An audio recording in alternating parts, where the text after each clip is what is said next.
So our combined balance sheet for all fund types as of March 31st, 2020, the total is $392,284,393. Next slide, please. Combined balance sheets for our trust funds. Expendable trust is $3,964,497. Our non-expendable trust is $92,164,018. Our DB trust is $106,513,600. DC trust is $2,996,862 for a total of $222,720,608. Next slide, please.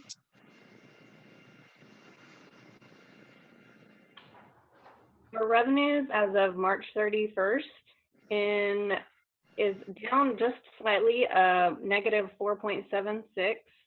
For March 31 totals is $44,120,255 for revenue. Expenditures is $41,436,499. $2,683,756. I will note as of last week, we did our variance reports for Secretary Mazie, and we're 25% under budget at this time. So given that our revenues are down slightly, but our budget is also under budget at this time of 25%, we're probably pretty good, and thankful that we are under budget 25% at this point. Next slide, please.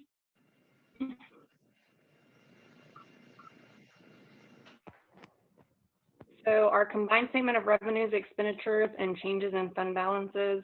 Our total operating revenues as of March 31 is $8,351,374. And our total fund balance as of March 31 is $207,098,365. Next slide. So this month there's 2 pages of wildlife contributions. So if you go to the bottom of the second page, our total for contributions is $29,709.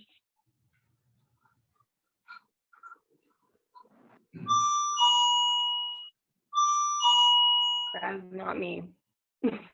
What is that? I don't know what it is. Sounds like it's in our office. I don't know. That's the pizza delivery man. I'm embarrassed to say this, but that's my doorbell dinger. I forgot to, when somebody comes down the driveway, I'll get it off. Sorry.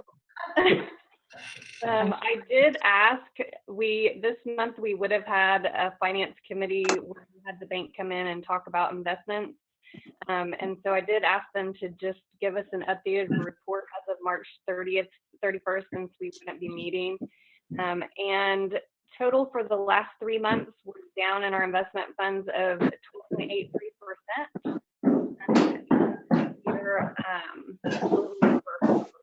I'm sorry, Amanda, could you say that again, please? Yes. So I asked the BOK to give us a report. This is the month that we would normally meet, but given that we were already going to be doing the Zoom meeting and it was out of extraordinary, we are going to meet next month. But I asked them to go ahead and give me an abbreviated report so that I could report to you all for March 31st. And so for the last 3 months, our investments are down 12.83%, or I'm sorry, net of fees, 12.49% for the last 3 months.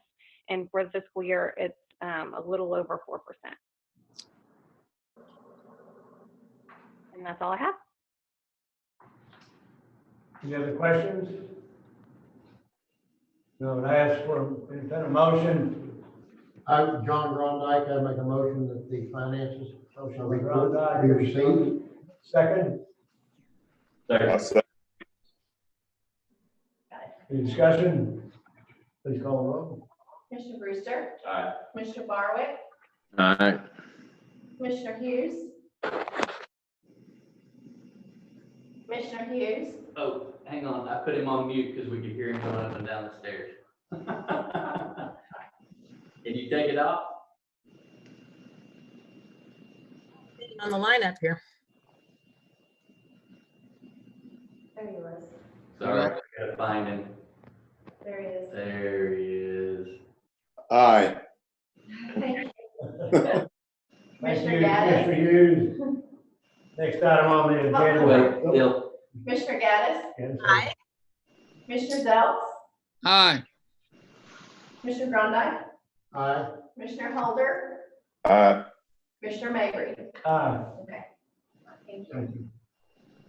Next on the agenda is a presentation, consideration of vote to approve, take other action on a donation of $10,172.50 from Pheasants Forever and Quail Forever Oklahoma chapter.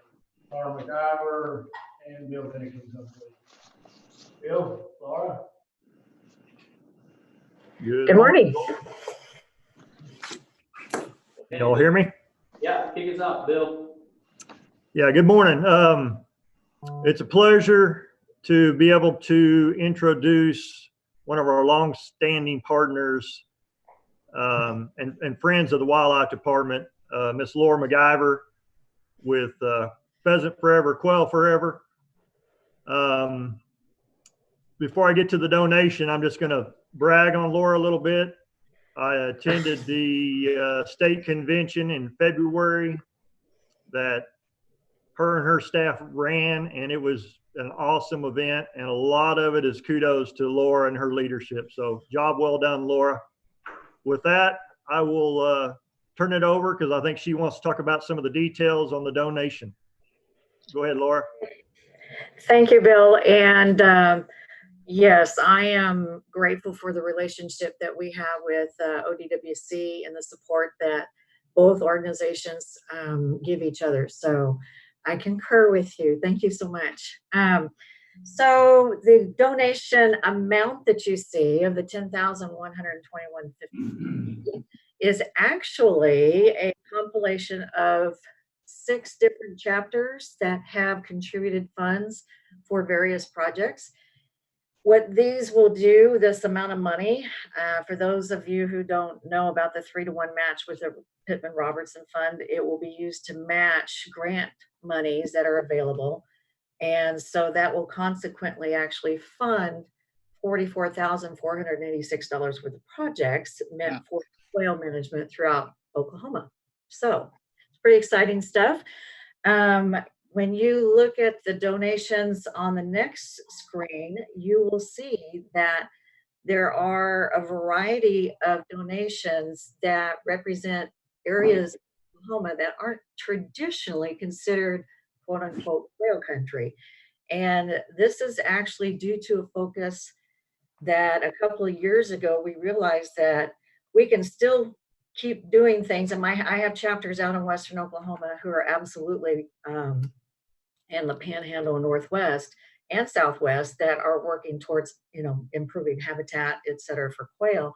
However, the huge need is in South and Southeastern Oklahoma in the eastern side of the state. And these are areas that I hear all the time where they say, there's no quail there, but yet there really are. And if we can show folks, our landowners who represent 97% of the land owned in Oklahoma, we can hopefully demonstrate that yes, with proper management techniques, you can actually have lots of quail. And so each of these donations by Central Oklahoma 89er chapter, for Kaimishi chapter, Southeastern Oklahoma chapter, and the Wichita Mountains chapter, all of these chapters have donations going towards either equipment or projects that represent quail management in that part of the state.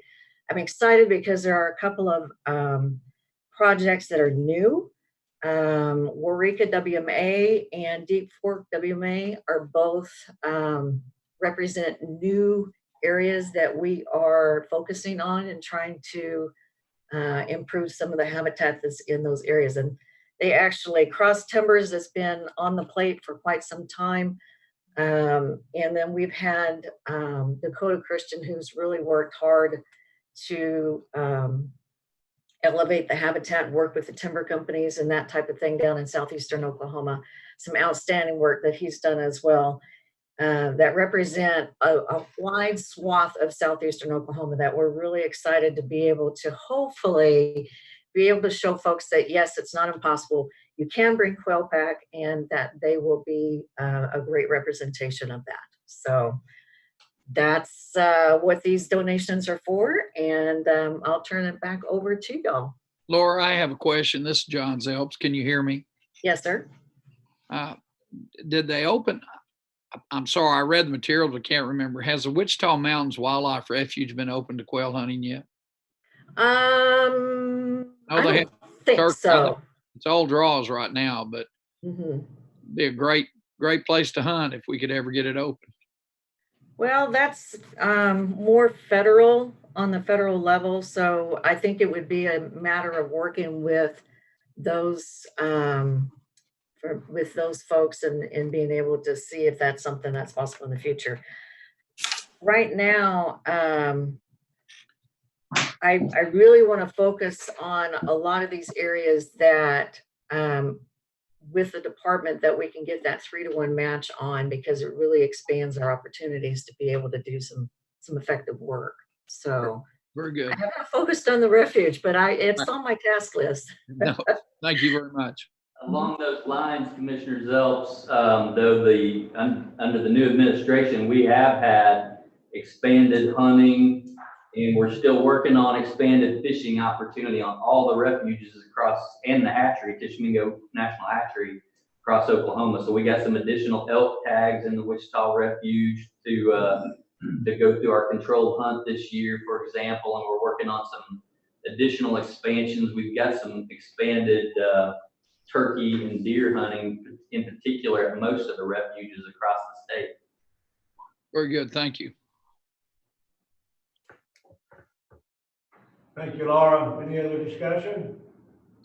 I'd make a motion to accept Laura's, her organization's generous gift, $10,172.50. I'll second. Motion second, motion by Commissioner Zells, second by Barwick. Any other discussion? Please call the roll. Commissioner Brewster. Aye. Commissioner Barwick. Aye. Commissioner Hughes. Aye. Commissioner Gaddis. Aye. Commissioner Zelps. Aye. Commissioner Grondike. Aye. Commissioner Holder. Aye. Commissioner Mabry. Aye. Next item on the agenda is vote to approve or amend a donation from a refurbished 2013 Mack truck tractor from Grondike Transport Inc. Barry Bolton. Barry on here, Barry. He is somewhere. Oh, he's muted. Can you guys hear me? There we can. All right. Good morning. Agenda item 10 asks for your vote to approve or take other action on the donation of a Mack truck tractor from Grondike Transport Inc. I'd like to introduce Chaz Patterson, who's our Northwest Region Fisheries Supervisor. Chaz worked closely with Commissioner Grondike to secure this generous donation. Chaz, are you on? Yeah, thank you, Barry. We had a semi that was 22 years old that was starting to get pretty worn out, and we were looking to replace it this year. And Commissioner Grondike found out that we were in the market for a new truck. And anyway, he contacted me and began asking, exactly what types of equipment, how big of loads we haul with this thing. And anyway, he felt like he had a truck that would work pretty well for us. And anyway, last month he called and said that he had it ready. It's this truck here in the picture that you see. It's a 2013 Mack. And I tell you what, Commissioner Grondike, I know he keeps all his trucks in great shape. And when I saw this thing, I was just completely blown away. It looks brand new. He completely refurbished it, put new tires on it, repainted it, new chrome bumper, reupholstered seats. I think it's going to be a great truck for us, and it'll do anything and everything that we're going to need up here hauling heavy equipment to do construction projects in the Northwest. So anyway, I want to say thank you to Commissioner Grondike your unbelievable generosity and your continued support for the agency. And if the commission has any questions, I'd be happy to answer them. There's only one thing missing on that truck. It doesn't say Big John anywhere. Well, thanks, Chaz. I'd like to thank Commissioner Groendijk for his generous donation. And I want to assure you that Chaz's cell phone compressed that photo. We were 6 feet apart. Doesn't quite look like it. I would, at this time, if there are no questions for Chaz or for me, I'd ask for your vote to accept this generous donation. And perhaps Commissioner Groendijk would like to say a few words. Commissioner, we can't thank you enough. Well, I hope it works out well. I think the truck's well matched for the job we need done there, moving the dozer and the track hole around, and that should give you a lot of years of good service, hopefully. Thank you, sir. Good. Very nice, John. Thank you for that. Chairman, I'd like to make the motion that we accept this amazingly generous gift from Commissioner Groendijk. I'll second. And a second. Thank you. Discussion, call for roll. Commissioner Brewster, Aye. Commissioner Barwick, Aye. Commissioner Hughes, Aye. Commissioner Gaddis, Aye. Commissioner Zells, Aye. Commissioner Grondike, Aye. Commissioner Holder, Aye. Commissioner Mabry. Aye. Next item on the agenda is the director's report. Katie Strong. Thank you, Mr. Chairman. So I think in the interest of time, I'm not going to go through the director's report, but it was emailed out to everybody last night, I believe. I apologize for my tardiness and not getting it out more in advance, but when I got the call midweek last week that the governor wanted to take his 2 boys turkey hunting for a quick little break over the weekend, I dropped everything and started scrambling on that priority. And so I am happy to report that the governor was able to harvest a bird down in Harmon County on a day that was 102 degrees on Saturday. So interesting hunt. We didn't get his boys in a bird, but there's always a couple more days left if we can break them away. So you can see there in the report that was emailed out, and a lot of times I'll sort of winnow this director's report down from all the information that I get from all the other divisions about what's been happening, because I don't want to bore you with 6 or 7 pages of details, but I thought it was important this go around to keep all the details in there. So you can see you've got a rather lengthy director's report this time, but I wanted you to have it all so that I could really emphasize the fact that our staff, this agency, our staff in particular, have done an amazing job under these coronavirus conditions of keeping things running and keeping business as usual for our sportsmen and sportswomen out there. So that's why you will see the long list of things. Again, I won't go through it line by line. I'll let you do that. See if you have any questions of us.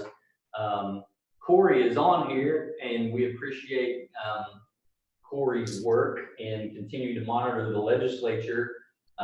They essentially have been on really low work status, not completely shut down over the course of this past couple of months. And anything that they do from here on out, we're told will be, and they did sort of reconvene today under some really stringent rules of social distancing and proxy voting and several other things that they've done to adapt. We're told they're really just going to focus on priority bills. It's mostly going to be budget, maybe a really small list of a few other things.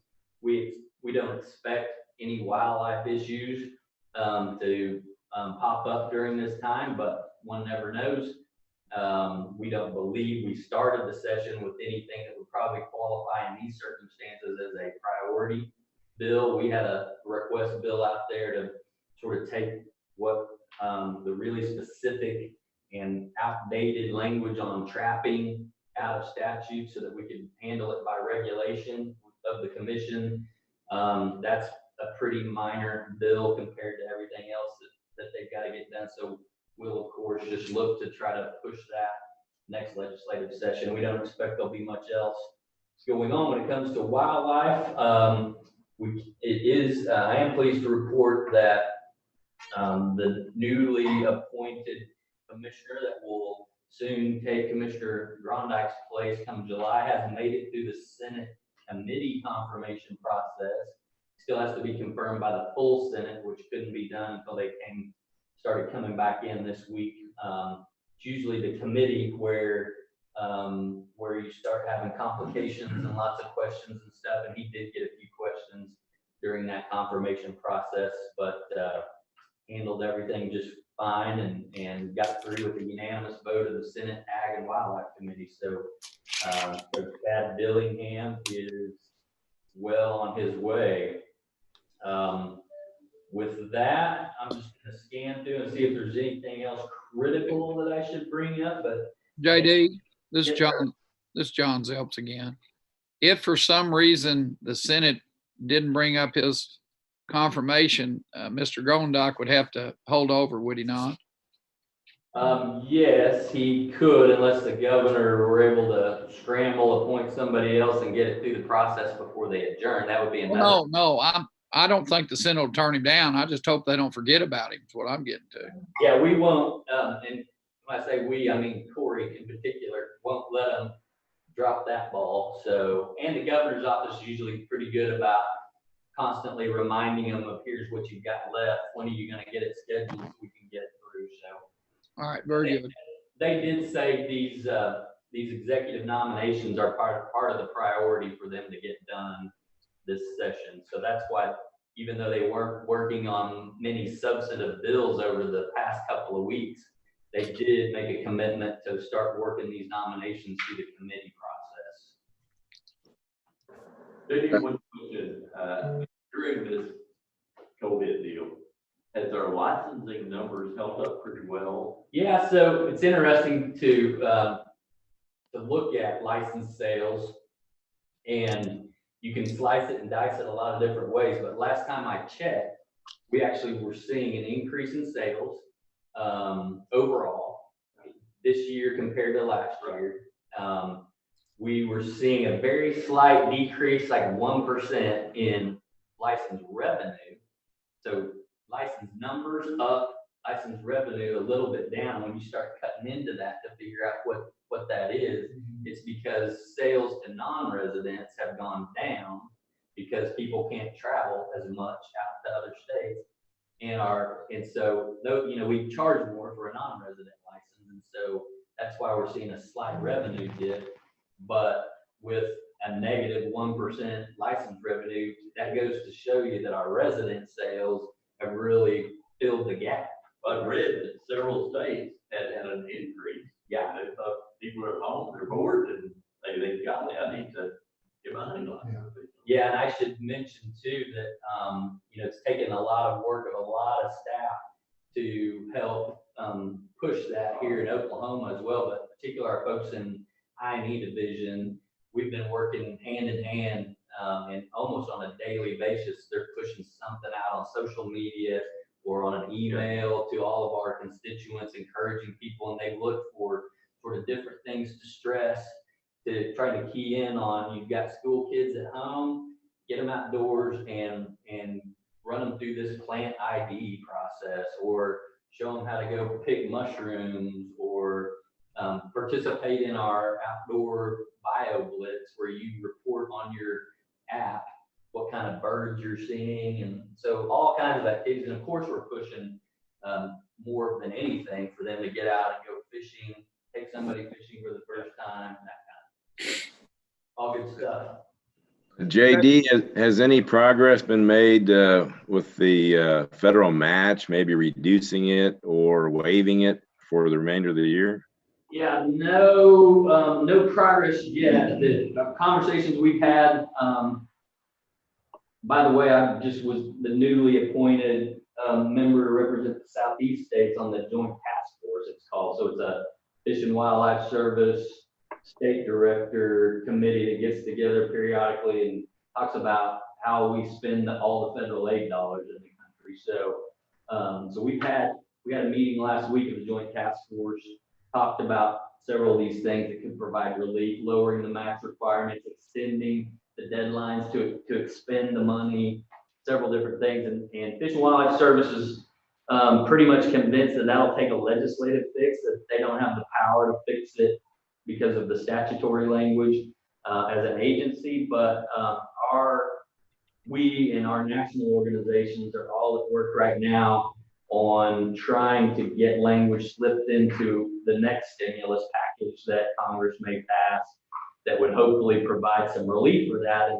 And we're also working all states to build a list of infrastructure projects or outdoor wildlife conservation-based projects that might create jobs to go into that stimulus package as well. You think about, for example, if we could get a giant slug of money to renovate hatcheries completely at all of our hatcheries, that would put a fair number of people to work, particularly in those rural areas of Durant and otherwise. So we're working on both of those angles through the congressional, at the congressional level right now. You know how much the revenue's off for lack of non-residents coming to turkey hunting season this year and all? We can look at that in particular at the turkey sales license, and I might even be able to pull it up here after the meeting if I can't get it because we're sharing our screen. But yeah, last I looked, it's a pretty significant dip in, I want to say like 30% down in non-resident turkey license sales. But again, we had an increase in resident turkey license sales too. It's just so there's a revenue decline, but maybe an increase in actual numbers of license sales, but I'll pull that up. And again, overall of our licenses, we were at about a -1% revenue. And one positive out of this whole deal is next year's PR fund will be the biggest ever. And ammunition sales lately that should boost our federal grant money. Of course, the match requirements are sometimes a challenge for us, so we'll have to figure out how to plug that gap.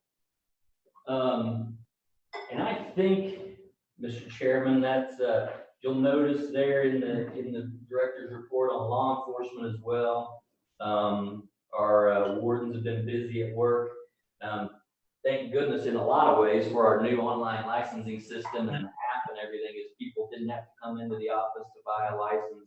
Game wardens are able to check licenses without having to physically grab a license out of somebody's hands. They can stay apart using their law enforcement app. They can just ask for some key information, pull them up, see if they have a license or not. The game wardens have had a lot of folks donate PPE for them to be able to do their job, masks, gloves.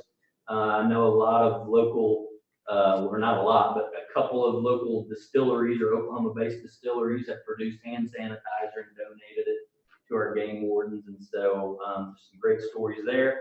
And you'll see at the very end, we have 5, I think, new game wardens on board, and they participated in their first ever game warden academy. We hired Captain Marnie Loftus who was the game warden of Delaware County at Grove to be our training coordinator. She put together a full-blown game warden academy held at Camp Gruber over the span of, unfortunately, they were just coming to the end of that academy when coronavirus broke out. So I was able to go out there and participate in the day where they go through simulations of various situations, and we had our guns loaded up with simulated ammunition, and I had the opportunity to kill 3 of the 4 wardens participating before they could get their guns on me.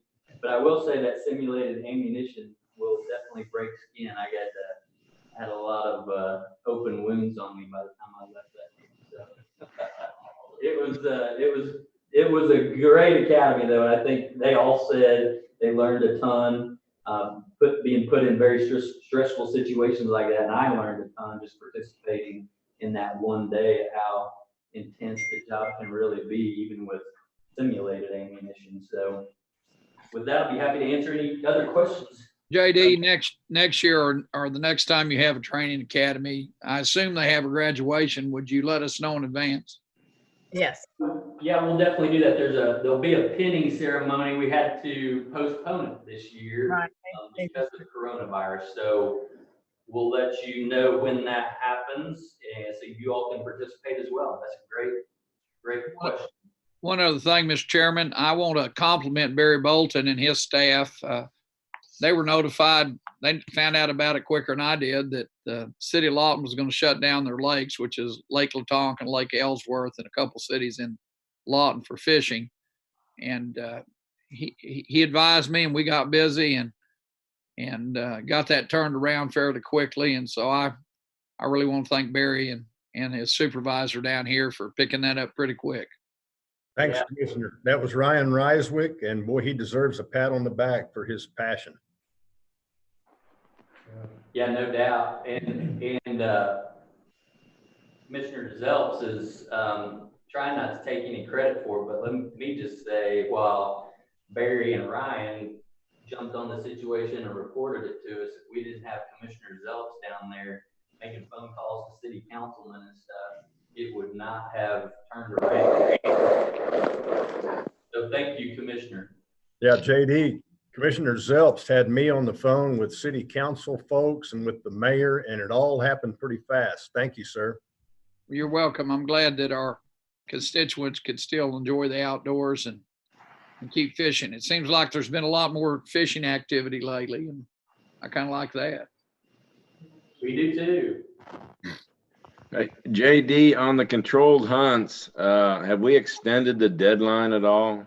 Yes, good question. We did not extend the deadline this year just because we made a commitment this year to do a quick turnaround, a faster turnaround on when the controlled hunts close to when we notify people that they have gotten that they won a controlled hunt. So that'll give them more time to plan their hunting trip. You know, the more we extend it and delay all those things, the more we're squeezing their time to be able to know where they're going and prepare for that trip. So we opted to go in this direction. I did ask our folks to keep monitoring participation in the controlled hunt draws, just to compare to previous years and see if we're seeing a decline or lower numbers. And if so, we would have the option to extend it. But so far, staff is reporting that we're seeing an uptick in people putting in for controlled hunts. So I think now more than ever, they're sequestered at home, and it's a real easy time for them to hop on the computer and put in for those hunts. And people have been doing it, and that's another thing that I&E has been helping us campaign for, just reminding people while you're sitting there at home, spend some time to hop on our website and put in for those controlled hunts. And when are those dates, JD? No, I think it's May 15th, right? Cut off. And what's May the 25th, I believe. May 25th. Or is it 22nd? I didn't quite catch that. I think Nell said it's May 25th. For the deadline or for the notification? For the deadline, and then we committed to notify them pretty shortly on the heels of that, maybe June 1st even, or something like that. I don't know. Nels, I'm looking at you or Micah I don't have that right in front of me. Nels is looking it up. We did change the dates, and they are a little bit later than what we've had in the past already, but. Yeah, normally it was the 15th, wasn't it? Right, yeah. So we pushed it off a little later already, but. Says the application period runs through May 20th. Yeah, okay. I'm glad somebody looked it up, because all this guessing is gonna confuse us. JD, one of the questions I seem to get every year is on our draw hunts, instead of having, I think you gain a point every year by putting in, for example, somebody that's put in for 5 years, has 5 chances. Somebody that's put in 10 years has 10 chances. But there's a lot of people that have put in for 20 years or more. And I always get the question, why don't we square those numbers? So if somebody had put in for 5 years, they would get 25 chances. Somebody that's put in for 20 years would get 400 chances. So it's kind of a preference point type system, but a lot of the people never live long enough to ever get to enjoy one of those hunts, particularly the elk hunts is a big concern. Whereas a lot of states have preference points, that type of thing. We don't have that in Oklahoma. So, Yeah, so we were planning to convene this spring, and coronavirus has kind of pushed it off, but I know there's a lot of interest in revamping our controlled hunts and adding, we talked about, you know, bonus tag hunts, governor tag hunts, grand slam hunts.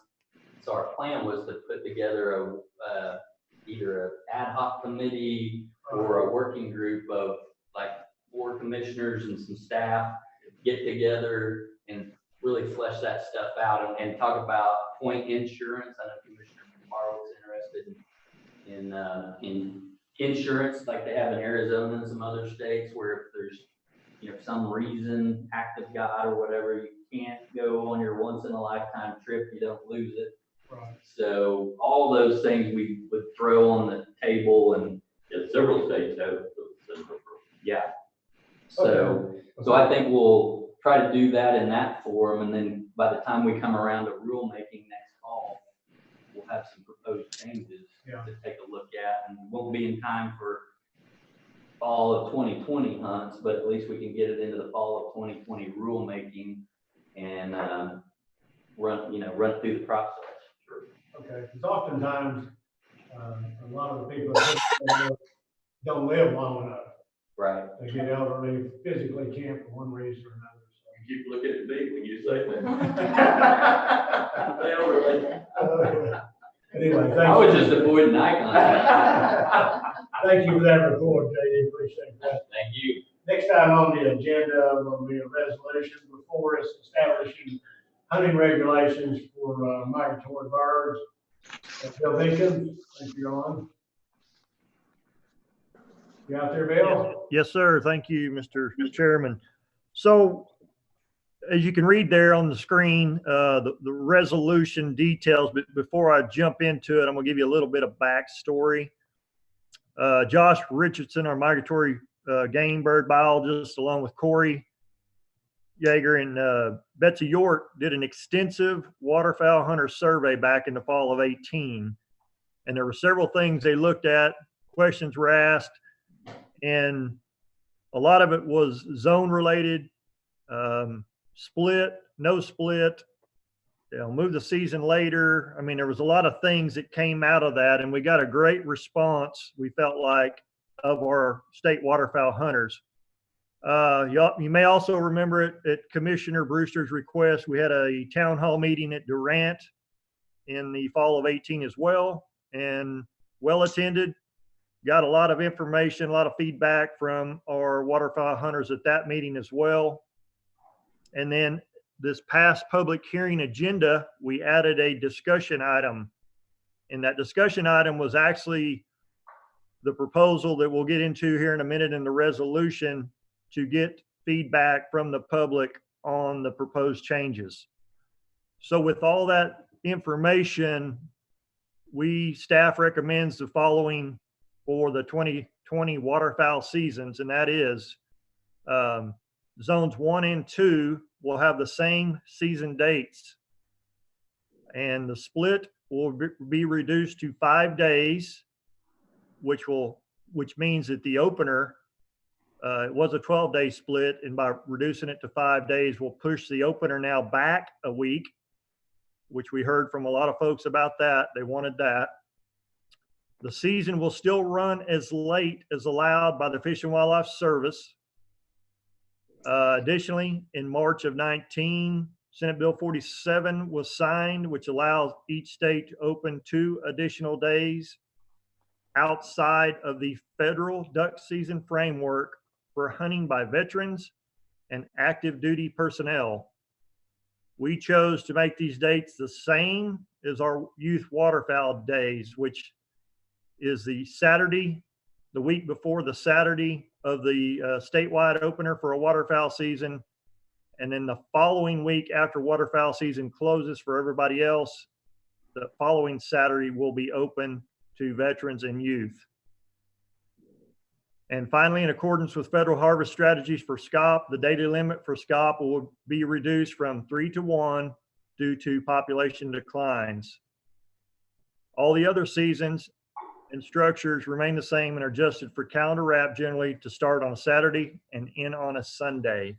And I believe the resolution was actually mailed out to y'all or in your packets, so you can see the actual words there of the resolution if you had it handy. But this summarizes the staff recommended proposed changes. Mr. Chairman, Yes. the Rules Committee met on the proposed rules and recommends the rules as presented be approved. Okay. We have a motion. So moved. Second. Second. Second by Holder. Any further discussion?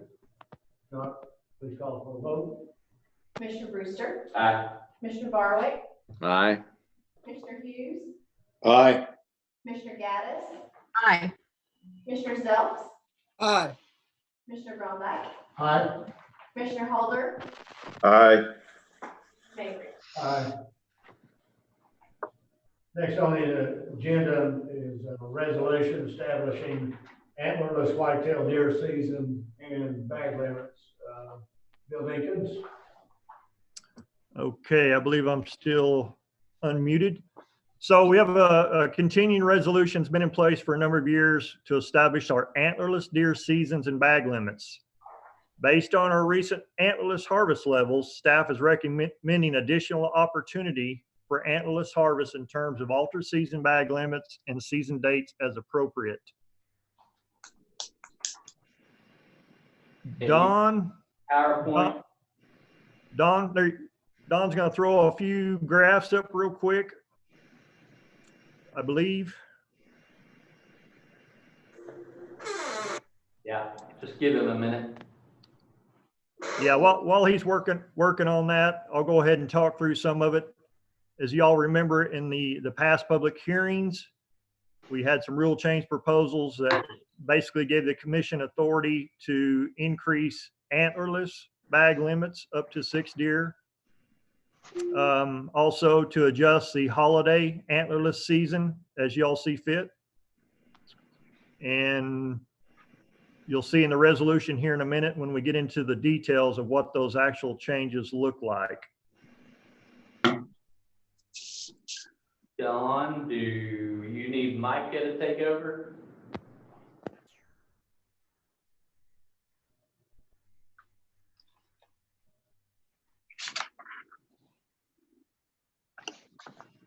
Micah, why don't you try?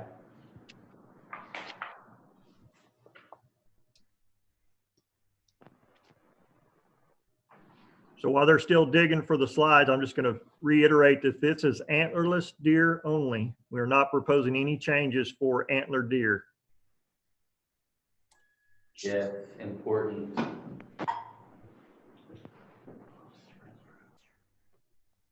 Right there, before you came in the doors. Bill, as we go through this, can you remind us where these different zones are located? Yeah, there's a map in this PowerPoint presentation that we'll put up that will show you that. I see it here with it's attached to the printout. Okay.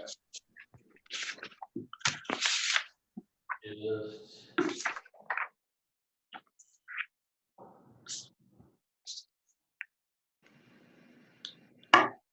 JD, if you want, I can go ahead and talk through. Oh, there he goes. I see it coming. Here it comes.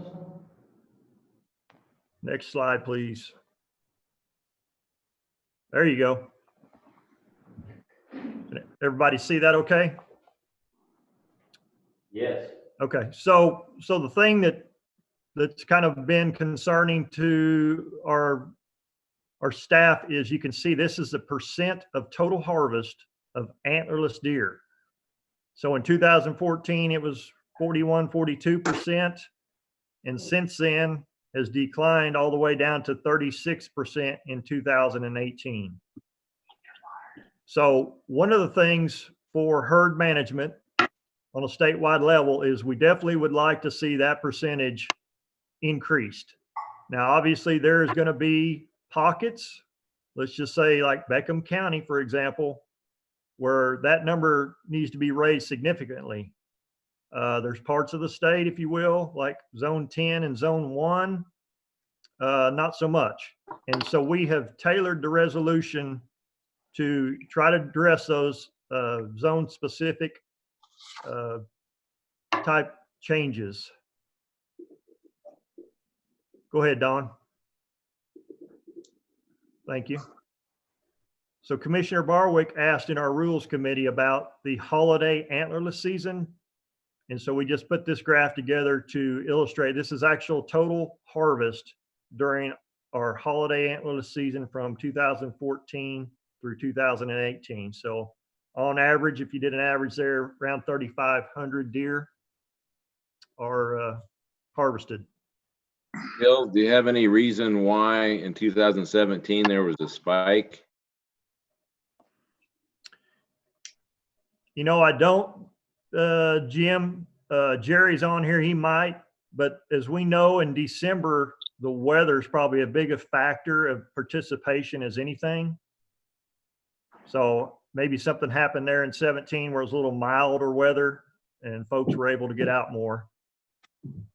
Bill, do you have the numbers for 2019? 2019 are coming in. They still to be scrubbed out a little bit by our staff. We did see a little increase in 2019, which is a good thing overall. So.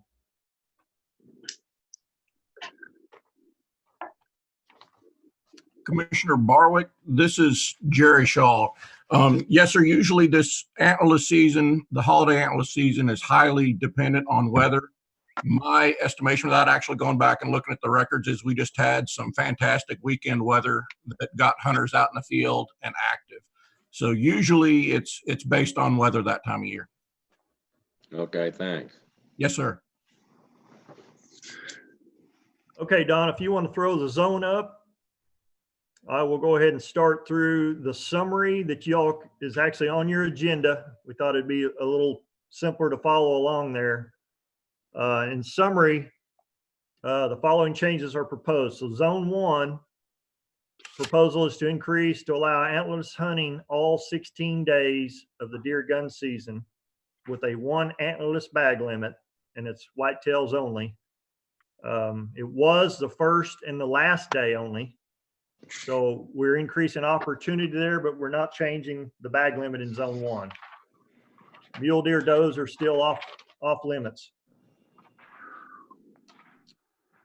Zone 2, 7, and 8, we're proposing to double the antlerless bag limit from 2 to 4 for muzzleloader and gun season.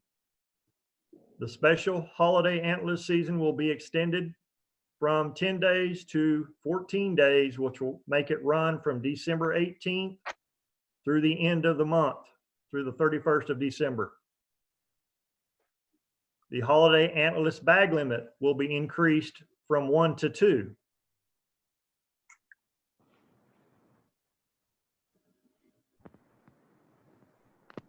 Zones 3, 4, 5, 6, and 9. We will double or propose to double the antlerless bag limit for muzzleloader and gun season from 1 to 2. The special holiday antlerless season will be extended from 10 to 14 days and run through the end of December. And the holiday antlerless bag limit will be increased from 1 to 2 as well in those zones. Zone 10 will increase opportunity to allow antlerless harvest all 16 days of the gun season.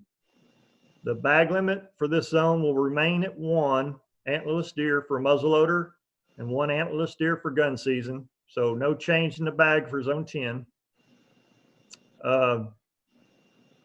Zone 1 and zone 10, I like this. We're trying to simplify regulations as much as we can. So that will make those zones the same. All 16 days of the gun season now will be an opportunity to take does or antlerless deer. So in zone 10, it was, just so you know, was the 3 weekends, or it was only 6 days before. It was the only days you could take an antlerless deer in zone 10 during rifle season. So it's important to note that in all management zones, all deer taken count towards the hunter's combined regular season limit of 6 deer. Antlerless deer taken during the special holiday season are bonus deer and do not apply towards the hunter's regular season bag limit. So to sum up that, the bag limit is still for the regular season 6. If you participate in the special holiday antlerless season, you could kill 2 more. So it could be a total of 8 deer for those zones with that open season, which is basically 2, 3, 4, 5, 6, 7, 8, and 9. Couple of other thoughts, and then I'll take some questions, is there may be places, and I mentioned Beckham County, that may need a little additional antlerless harvest on a local population. We still have our damage control assistant permits that we can issue. The game wardens can issue them, the biologists can issue them for a local landowner that might have an local overpopulation of deer. And those tags or permits are good during muzzleloader rifle and the holiday antlerless season. So they're basically could be bonus deers on top of the statewide season for those permits. So only other thing I will add is that obviously these changes, we're hopeful that our hunters and our landowners will allow access for more antlerless harvests where needed. And a big piece of this puzzle will be, we'll have to lean on our information and education division and really help promote and campaign for antlerless harvest. So I believe Nels has a few things to add on that end, unless y'all have any questions about some of the zones. I'll be glad to answer those.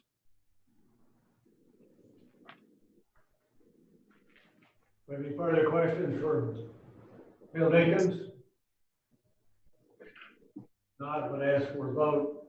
You want Nels to cover last Yeah. couple slides real quick on Okay. marketing, and then if you don't mind. Yes, please. Nels. Yeah, Don, would you forward to the next slide? Appreciate that, and thanks, Bill. We do believe that good policy and good communication go hand in hand. We need, at the end of the day, we need hunters, to shoot the antlerless deer. And so in this case, we actually have a playbook. It's a little bit old. 2001, we started the Hunters in the Know Take a Doe campaign. Next slide, Don. What we also know is we stay on message for a while, and we grind on a particular topic. As you can see, 2001 to 2006, we're 5 years into the campaign, and you can see the impact in doe harvest. Next slide, Don. So these long track campaigns, we're going to go back to that playbook, but we have a lot of new plays in the playbook. Social media has come about, and so we're going to put together a comprehensive package that really focuses on a very specific goal, increasing antlerless deer harvest. If we were to look at 3 to 5% in this first year, that represents around 4,000 additional antlerless deer. We're going to continue to work with Wildlife Division going forward to adjust that goal, assuming we're successful in year one. Our crew is excited about this opportunity because when we have a very specific campaign, we're trying to get very specific actions to be taken. Those are measurable, and we can really dig in on that. And I would be glad to take questions too. One thing to back up on the controlled hunts, we did confirm the 20th, Wednesday the 20th is the deadline to apply. Friday, May 29th is the deadline when we'll be putting out information, or license will be on successful applicants. And you may recall, I think we used to close it middle of May and then report it like in July or something. It used to take that long to crank through all the manual lottery stuff. So this new system that we have allows us to turn it around and report it in 9 days.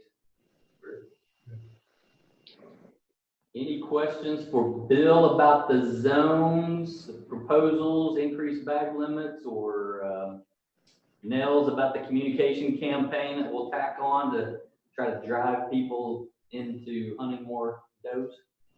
I think in connection with that campaign that Nels just described, which I think is a positive move, we should be thinking about how to make it easier for people that harvest these does, have a place to take them and help feed the hungry.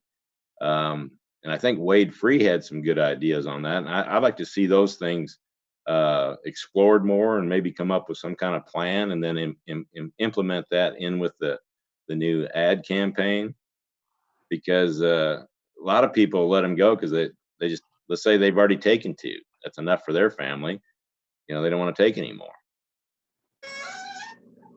So I think if we have a source for these people to go with these does, and I know we have some areas where we can drop them off, but I just don't think we have enough of those. Yeah, no, that's right. I don't know if Wade Free has anything to add on that, but that definitely is a challenge. And we're a little bit limited because, you know, it's not like we're going to pay somebody to build a processing facility and turn it over to them and all that kind of stuff. But we're definitely looking at additional options, whether it's partnering with FFA chapters around the state to see if they want to do this as a fundraising project, like selling blue and gold sausage.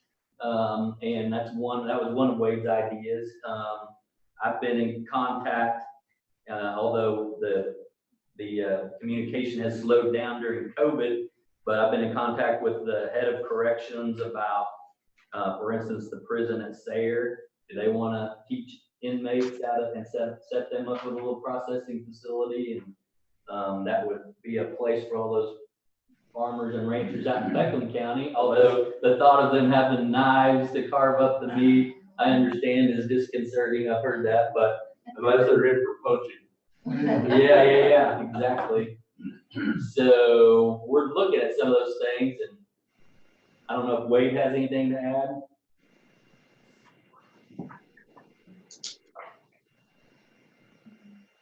Yeah, can you hear me? Now we can hear you.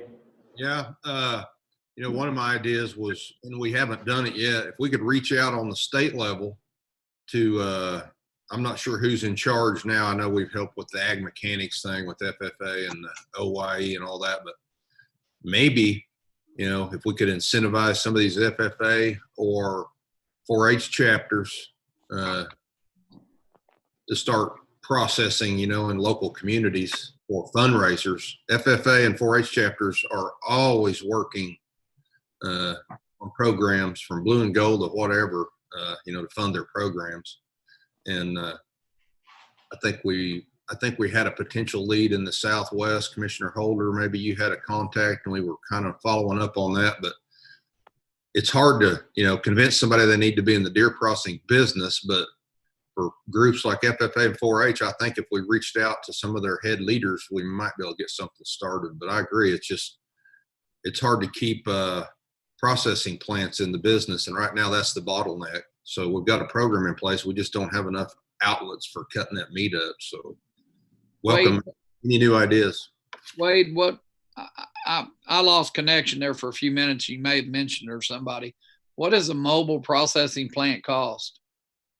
We haven't looked in it that far. We have looked at setting up refrigerated, reefers in communities where we could gather up harvested deer.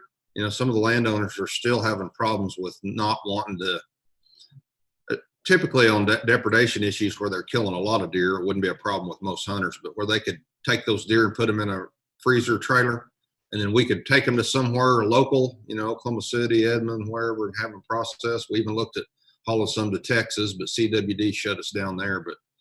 But I made a comment, if my kids were still in FFA and this was going on in my county, they'd have their chapters would have a little processing facility, at a $75 to $100 a deer, and Beckham County alone killed 600 plus. That's pretty good money for your local FFA chapters, and most kids would, tear that up and really they're interested in that kind of stuff.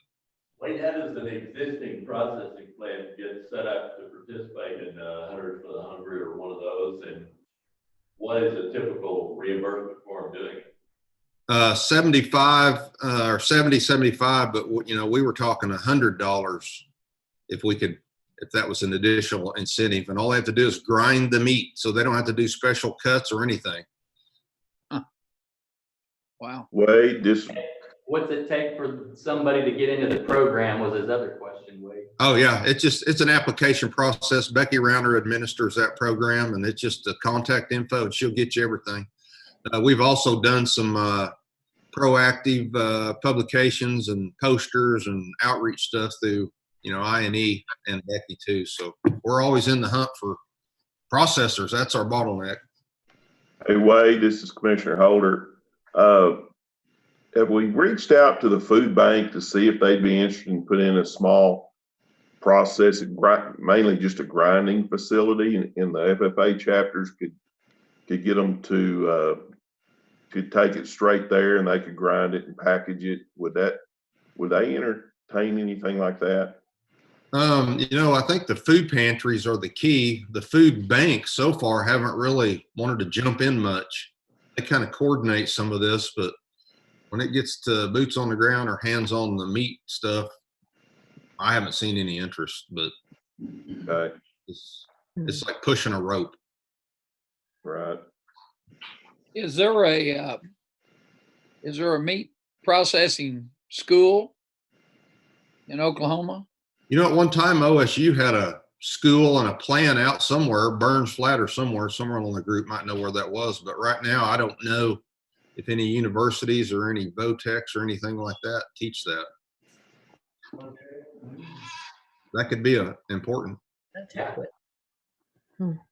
Yeah, that's a good idea too. We should add it to the list, see if we can get somebody interested in teaching. Yeah, just for fun stats. I mean, if we're killing 100 and some thousand deer a year and we're pushing for 50% doe harvest, that's a lot of dead does. So it's getting serious. And the more we push this doe harvest, the more demand there is. So we've got to work on this processing angle. I did tee that up with the president of Southwestern just because they've got that Sayre campus. Again, that Sayre area is really the hotbed for it, and they just didn't bite on it. So maybe we need to take another round. There's a lot of people on this meeting they're in the same boat. I'm the same way. There's a lot of times I don't take a doe when I should because I just don't want to mess with it. But if I had a place where I could harvest that thing, gut it, and drop it off on my way home, I would deliver it. And so I put it off like a lot of us do. I know most of the church pantries willingly accept processed meat. I've taken several deer and elk to our church pantry. If there was a way to get it from the processor to the churches that have pantries by delivery, maybe our personnel could do that somewhat. Right. So church has a pantry. I mean, most every community right has a food pantry. Yeah, we need to work on some outreach to look for alternative ways to process venison. This is Nels. I was just going to mention Kelly, excuse me, Kelly and Becky did an outreach effort last year that resulted in almost a 40% increase, which sounds like a lot.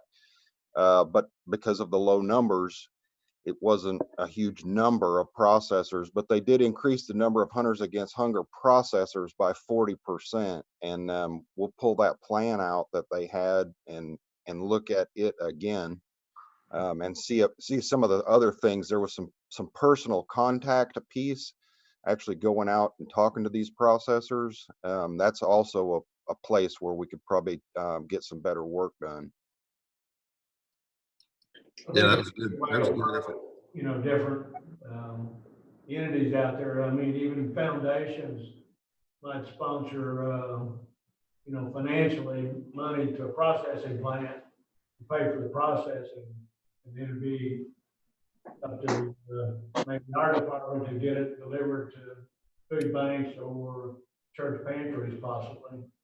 But the funding could come from foundations. There's always foundations looking for, you know, Well, place of money. it seems to me there's a lot of hungry people for whatever reason it is, and we sure ought to find a way to get it to them if we can. I really like this idea of this refrigerated trucks and, you know, then hauling it to the processor. Was it our thought that we would pay the processors per deer to help them out of this, or? That's what we do in our Hunters Against Hunger program. We typically pay $70 to $75 per deer for them to process it and donate it for the hungry. Yeah. So have we looked into refrigerated trucks or trailers? Mobile processors. Is that what you're talking about? No, if we could just refrigerate or take the carcass and refrigerate it until we had a trailer full and then take it to the processors. Yeah. Just haul it to them. Yeah, we actually have looked at that, and we looked at that out in the Sayre situation, and we even had, I think it was American Farmers and Ranchers was willing to line up a reefer truck to park out there for people to fill it up, and they were going to haul it over to Yukon, was going to be the closest place to get it processed in the off season, because it's off season, it still didn't. They still didn't bite.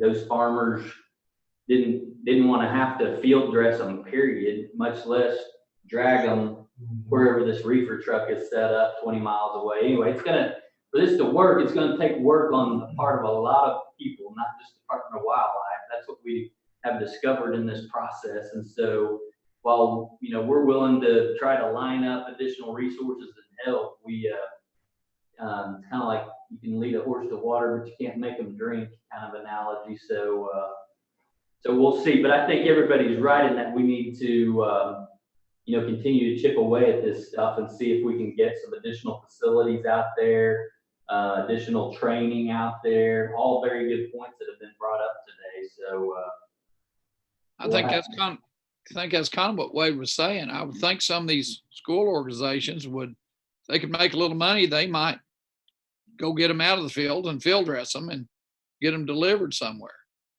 Yeah.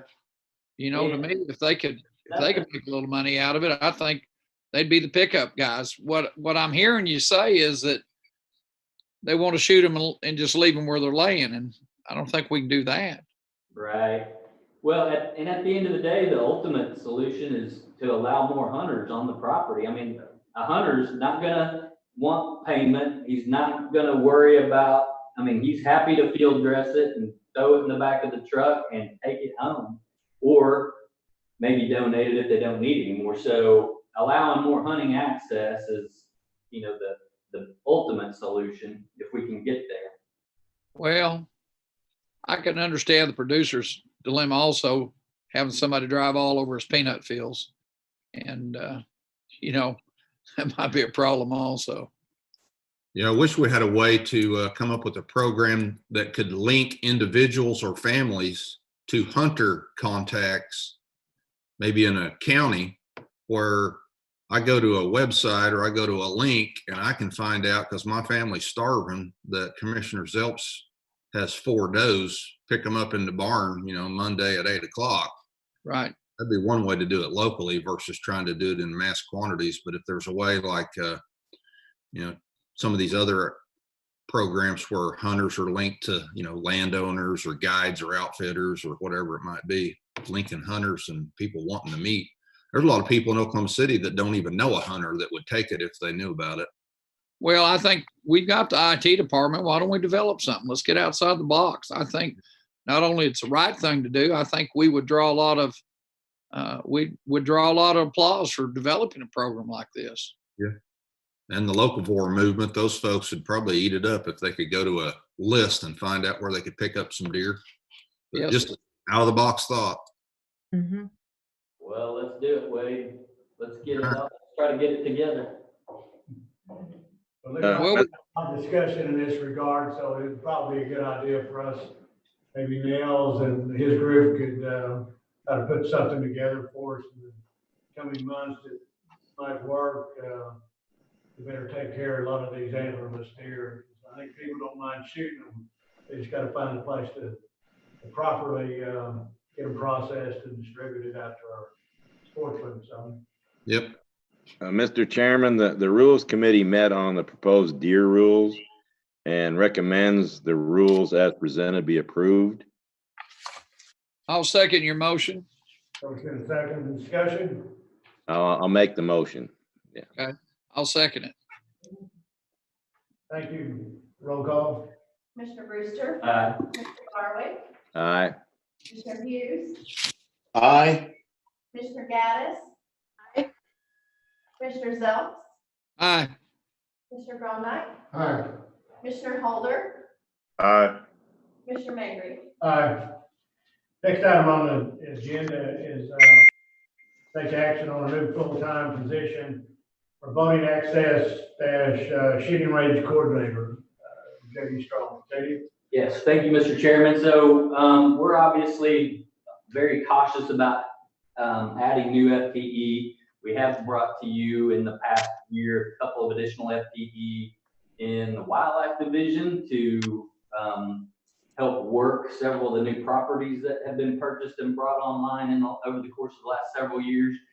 This one we bring to you today because we have, over the past 5 years in particular, the federal government has put more sport fish money into boating access projects, which is a grant program that allows us to pay at a 75% federal, 25% non-federal matching rate for boating access projects across the state. Typically, these projects are a partnership with a community to put in a new boat ramp or a new fishing dock, that sort of thing, provide additional boating access for those communities. And we, at this point, with this new money coming in, have seen a huge influx of interest in communities across the state that want to take advantage of this, which is great for us, great problem for us to provide additional fishing access and boating access for people.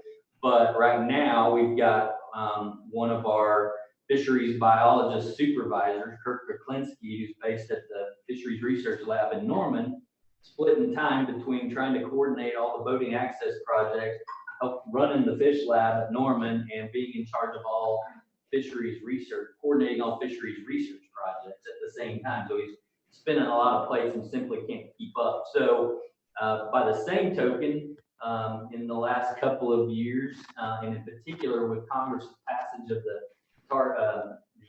Target Marksmanship Act last year, we've got a huge new pot of money coming in on the Pittman-Robertson side that's dedicated to shooting range development. And with the passage of that law last year, that has gone to a 90% federal, 10% non-federal match. So it's a really attractive and lucrative program for us to put in shooting ranges across the state. Again, Lance Meeks in I&E division is in charge right now of coordinating those shooting range development projects, but he's also our hunter ed coordinator, making sure that all of our online hunter ed and in-person hunter ed, and he's of course helps run a lot of our shotgun shooting sports and archery in the schools, shooting competitions. And so he's juggling a lot of balls too. So Wade has been working diligently with both the fisheries side of things, I&E on the shooting range stuff, our federal aid section, which all of these monies come through, as well as HR to develop a new job description here. We thought rather than, even though we probably have the workload to justify having a separate boating access coordinator and a separate shooting range coordinator, we thought it might be best to start with one person that's kind of in charge of it all, house them in federal aid, and see what the workload is for that one person before we came back to you asking for to sort of separate the job. But it'll take a lot of the same sort of skill sets and expertise for that combined position. It's a person that not only needs to be able to learn how to navigate the whole federal aid process, but also has some skill in overseeing construction projects, whether it's a boating access project or a shooting range project. So that'll be the kind of person we're looking for this job. Wade, I don't know if you have anything else to add to that. No, that was very good. I might add, in talking to Barry and Nels on the boating access, Barry and the shooting range Nels, we've got about $3 million a year available for ranges and $1 million coming in on the boating access side.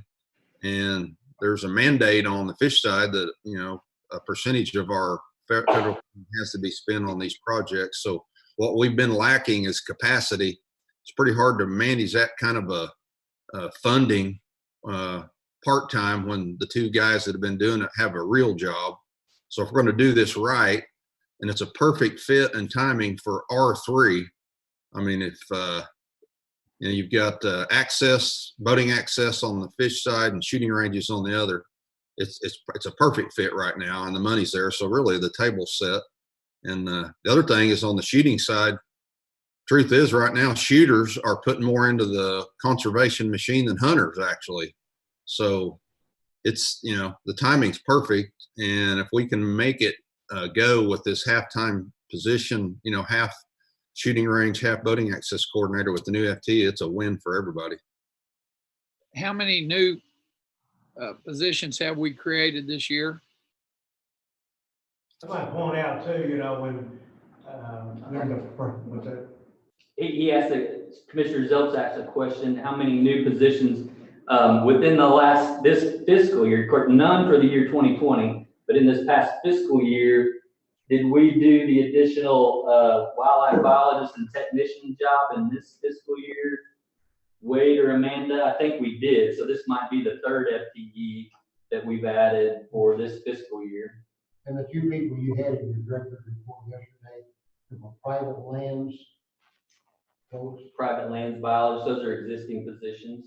That were empty that you just filled. Correct. So I think, unless Amanda jumps in or Wade jumps in and corrects me, that this would be the third FTE created within this fiscal year. I think that's right, because we had two come along when we purchased property. Correct.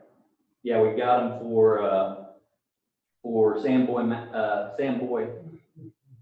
Yeah, part of the taking better care of what we own. If we're going to buy it, we need to have somebody managing it. So yeah. Wade, who would that position report to? Two different people or just one? Well, that was one of the challenges, and it would report to Andrea in federal aid. A large part of that position is the federal state paperwork and grant writing and reporting and all that, project statements. So it would report to Andrea, who I supervise. So I'll be involved in it in pretty good detail all along as well. Okay. Did you have a question? Yeah, I think one important thing was whether it be a boat ramp or shooting ranges is to have it not be the best kept secret in the county which they're going in. I think that we ought to be notifying the two major newspapers across the world, the Oklahoman, anytime we put in, especially a shooting range, because we spend a considerable amount of money and they are very attractive. And we've had a few go in the past few years. We've got one going in right now in Oklahoma County. But I think we ought to really have a dedication, kind of a ribbon cutting, that type of ceremony. And run in the newspapers, let people know where it is, how you get to it, and come see it. Because we haven't really had any, what you'd call class shooting ranges or new shooting ranges in years and years. So to me, this is a great opportunity to get the news out and kind of show those shooting ranges off. Yeah. I agree with that. That's a good point. And it's a great way to, further promote R3 and promote the department and, get our brand out there. People love to fish and they love to shoot, and they got to have places to do it. And yeah, it'd be very popular. It's a good Yeah, opportunity. pretty good coverage when we had the grand opening at Lexington that a number of you participated in. We had a planned one for this commission meeting. We were going to go to Panhandle State and have the grand opening of their shooting range this afternoon, although we of course postponed it to the fall given the situation we're in. But the plan there is to have a big to-do. I'm sure it'll get covered well, at least in that area. And but good coverage on Paul George. yeah, right. With Paul George fishing dock grand opening got covered really well, for sure. Yeah. Any other questions? Concerns? I heard somebody, was it Amanda? Yeah, I was just checking with Vicki because I've only been here since December, so I wasn't sure on the positions prior to me getting here, but she thinks 2 techs and a bio assistant chief and this one. So 5 new positions this fiscal year. Wait, she thinks what? I'm sorry, you kind of broke up. She thinks there's been 5 new positions this fiscal year. I checked with Vicki. So 2 techs, 1 bio, an assistant chief, and then this one. Yeah, the assistant chief wasn't a new one though. Right. It's existing. So we had a biologist and 2 technicians approved. That's right. I forgot. In addition to the bio and tech for Samboy, we added a tech to help cover down there around the Fog Bottom and those areas, right? Phil Dinkins. Arbuckle Springs. Arbuckle Springs, that was it. Okay, yeah, another new one we brought online. And then this one would be the 4th. And then Vicki said that the assistant chief was new FTE because it was wasn't reallocated from another one. Okay. I'd move to approve the hiring of a new full-time position for boating access and shooting range coordinator. Second. Motion by Zell, we have a second. Second by Gaddis. Second by Gaddis. Discussion? Being none, roll call, please. Commissioner Brewster. Aye. Commissioner Barwick. Aye. Commissioner Hughes. Aye. Commissioner Gaddis. Aye. Commissioner Zelps. Aye. Commissioner Grondike. Aye.